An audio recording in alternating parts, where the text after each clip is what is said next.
Hey team, so topic for this week is weight loss, and specifically in this video we're going to chat about the best exercise for weight loss, because being an exercise scientist, this is a huge topic of mine that I love to talk about.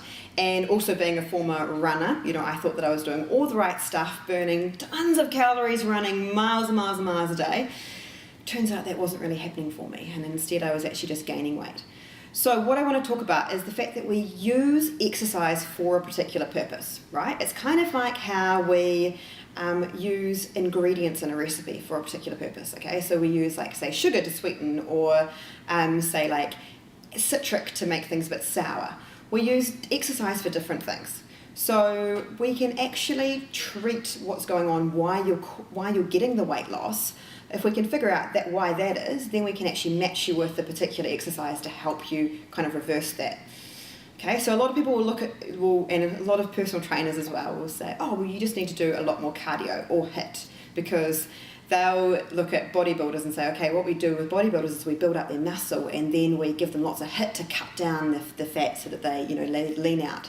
So they say to you, okay, well, let's just skip that kind of like the actual building phase and just go straight to the cutting phase to lose weight. But it doesn't work like that. That's like just being like, oh, we don't kind of need a foundation for a house, let's just start building it. Let's just put it up now, put the framing on. The foundation's kind of a waste of time.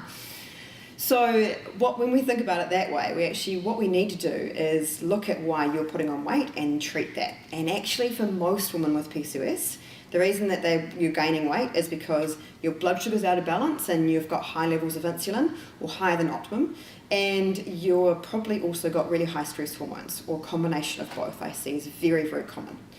So the most effective thing, so when we're looking at, okay, if those are the two things, then how do we treat those? So if we've got high levels of insulin, actually the most effective form of exercise is weight training and strength training, because that builds the muscle. It stimulates. By doing strength training, what we're doing is we're stimulating it to grow. Okay, so when you first start doing, say, like a body weight squat, I guarantee you the next day you're going to be so sore you can hardly sit on the toilet. But if you keep doing those, after 2 weeks, your body's going to be like, yeah, and what? Like, I don't have to do anything.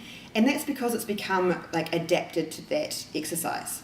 First of all, it'll have to, after you first do them, it'll then be so sore, it will never ever want to feel like that again, okay? It'll be like, I am never getting caught out like this. So it's going to grow new muscle fibers, grow new red blood cells, and most importantly, become more sensitive to that insulin. So it's going to suck more glucose into the muscle. But then after we do that for a few weeks, it's going to then be like, yeah, I don't need to do anything, because our bodies are inherently lazy. They won't change if they don't have to. So then if we increase, say, like the weight, so we add in, say, a 5 kilo plate to that, again, it's going to be like so sore the next day, and it's going to be like, oh my God, I'm going to have to change and grow and become more sensitive. So as it grows, as your muscle grows, it burns more calories and it sucks in more blood glucose, so it becomes more sensitive to that insulin. So you can see how there we're actually treating that cause of why you're like putting on weight in the first place, that insulin not working properly, and we're helping to kind of burn calories at the same time as well, which is fantastic for weight loss. So that is a really good form. And then as well, we're just going to be doing lots and lots of low intensity cardio, so lots of walking. So getting out in the weekend and doing a big hike, getting out in nature, if you can, like just doing lots of low intensity, like cleaning or gardening, or even just standing up at work rather than sitting in your seat, like I am now, sorry.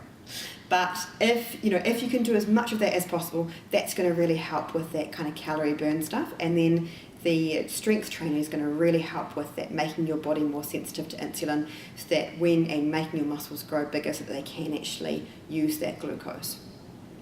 So the other great thing about that is that it's going to be one of the best things as well for decreasing your stress hormones. Because I said that's the other reason why I see that you might be putting on weight, is because your stress hormones are too high. And so going and doing a heap of 3 back-to-back HIIT classes, or a 10K run, that actually increases your stress hormone, not just while you're doing it, but up to 48 hours afterwards. And so if you've already got like a stressful job or stressful home life, or just basically being a female in 2018, which I think is a pretty damn stressful experience, then you're going to be, those stress hormones are going to be high anyway. So that's not the best form of exercise to help with weight loss for you at the moment. So instead, I've got a really good article about this where you can go and read all the research that I've done. I cite all the reference papers there, so we'll tag it below and you can go and have a read of that. And there's some downloads for some 20-minute weights workouts to get you started and help you in the gym so you don't feel like you're just floundering around not knowing what you're doing. So I hope that helps. If you've got any more questions, comment below.